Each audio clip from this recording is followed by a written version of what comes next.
Gaming की दुनिया का बहुत बड़ा मार्केट खड़ा हुआ है, लेकिन आज भी गेमिंग की दुनिया पर प्रभाव, खास करके उन खेलों को बनाने वाले लोग, प्रोडक्ट करने वाले लोग, विदेशी कमाई होती है। भारत के पास बहुत बड़ी विरासत है।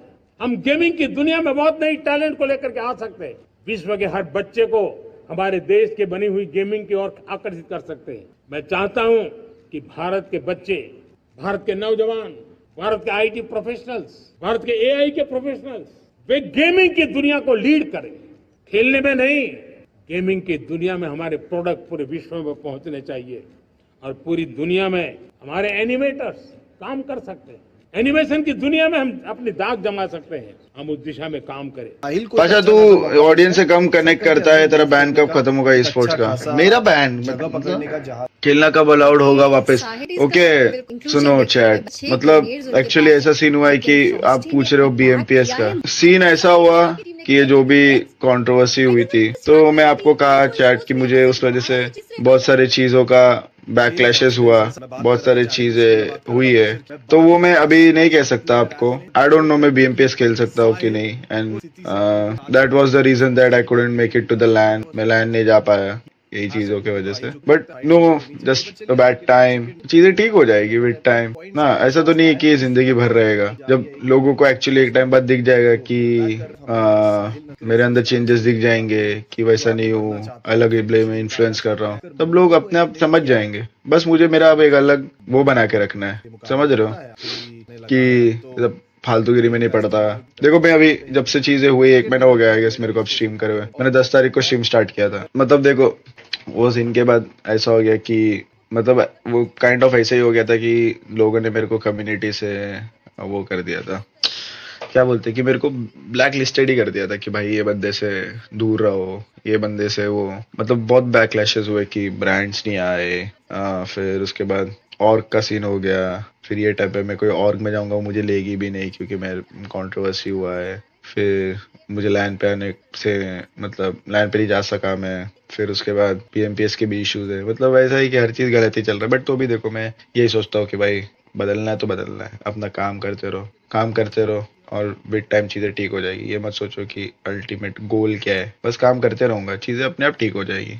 और मुझे कभी रोना भी नहीं आता ये चीजों को लेके, क्योंकि भाई गलती तो मैंने की, तो ठीक भी तो मैं ही करूंगा। बैठ के रोने से तो चीजें अपने आप ठीक नहीं हो जाएगी। सरकार को रिप्लाई दो भाई, बहुत बज रहा था भाई। हमारा सॉर्ट हो गया, बातचीत हो गई थी अपनी उधर ही लैन पे, तो सब सॉर्ट है भाई। थोड़ा मिसअंडरस्टैंडिंग हो गई थी उनके साइड से, थोड़ा हमारे साइड से, तो कोई बात नहीं, इट्स ऑल सॉर्टेड नाउ। मेरी बात हो गई थी, इसलिए मैं नहीं बोलना चाहता हूँ कुछ भी अभी उस चीज पे रिलेटेड। भाई एमजे क्यों लीव किया? एमजे लीव, अभी मैं वो भी बताता हूँ। एमजे लीव नहीं किया था, हमारे पास कोई ऑर्ग नहीं थी, और विदाउट ऑर्ग भाई खेलना इज वेरी डिफिकल्ट सबके लिए। मेरे लिए भी बहुत डिफिकल्ट था, एमजे के लिए भी बहुत डिफिकल्ट था।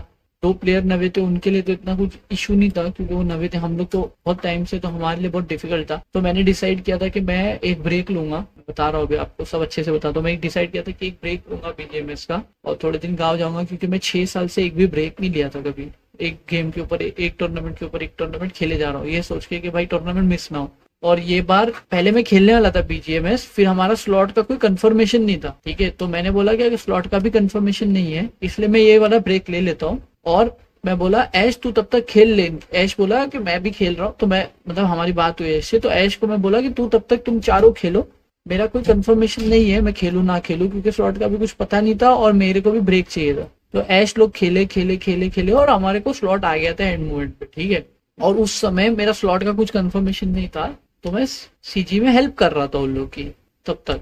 मतलब घर पे बैठे बैठे ही, मैं गुजरात गया था, गुजरात में बैठे बैठे जो हेल्प हो रही थी मैं कर रहा था, जो उनको जरूरत थी जो भी थी कर रहा था बस। उसके बाद स्लॉट आ गया, तो मैं बोला अब स्लॉट आ ही गया तो खेल लूंगा मैं। बट मैं बोला शुरू तुम लोग करो, क्योंकि तुम लोग ने 1 महीना ग्राइंड किया, मैंने 1 महीना ग्राइंड नहीं किया था। अब जो ग्राइंड किया था वो डिजर्व करते हैं खेलना, आप समझ रहे हो।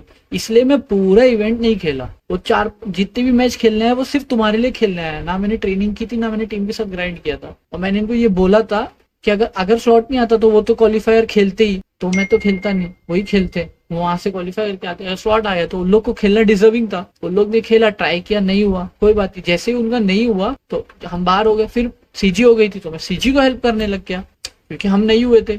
मॉर्टल ने स्ट्रीम पर बोला कि कल ओएस सोल का नेक्स्ट कोच है। अच्छी बात है फिर तो।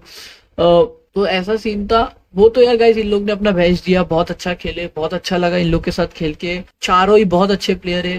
हेक्टर बहुत अच्छा आईजीएल है। फर्स्ट इवेंट उसने बंदे ने इतना रिस्की इवेंट, मतलब मैं आपको बता नहीं सकता, इतना रिस्की इवेंट उसने आईजीएल किया है। क्वालिफाई करवाया, सेकेंड डे तक लीड को मेंटेन किया, फर्स्ट पे रहा, 3 बंदों को, 2 बंदे तो उसकी टीम के, 1 बंदा अलग, उसको संभाल, बहुत अच्छे से उसने एग्जीक्यूट किया। पहला इवेंट था, बहुत अच्छा लगा मेरे को, लोग ने बहुत अच्छा किया। गॉब्लिन का ट्रू पोटेंशियल दिखा, बहुत अच्छा मारा है गॉब्लिन भी। नियो भी उसके अराउंड बहुत अच्छा खेला, नियो ने भी बहुत परचेस किया। पावर तो अच्छा खेलता ही है, पावर का भी उधर सिंक बैठ गया था। बहुत अच्छा खेले इन लोग ने एज अ टीम, मैं बहुत खुश हूँ उनके लिए। और मैंने जितना भी मेरे से हुआ मैं सब किया, जितनी हेल्प लगी, जितनी जरूरत थी मैं करा। बट कोई बात नहीं, there is always a next time. मेहनत करते रहना चाहिए।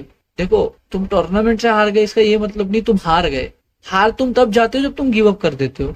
हेक्टर में तुम देखते हो मुझे, मैं खुद को हेक्टर में देख सकता हूँ, एकदम कुछ वो नहीं है। मेरे को लगता है मैं ही हूँ वो पुराना हो। इसलिए मुझे बहुत अच्छा लगा उन लोग के साथ काम करके। दिल ऑलवेज भी, मैं मतलब मेरे एकदम भाई जैसे ही रहेंगे। उनको जब भी कुछ भी हेल्प रहेगी मेरे से मांगे, मैं कर दूंगा उनको। वो मेरे भाई लोग हैं सारे, चारों इतने प्यारे लड़के हैं, सुनने वाले। सबसे इम्पोर्टेंट है कि चारों सुने हैं मेरी बात। मेरे को वो अच्छा लगा कि बहुत, जैसे कोचिंग तभी करने में मजा आती है ना जब सुनने लोग, और लोग चारों ने बहुत अच्छे से सुना है।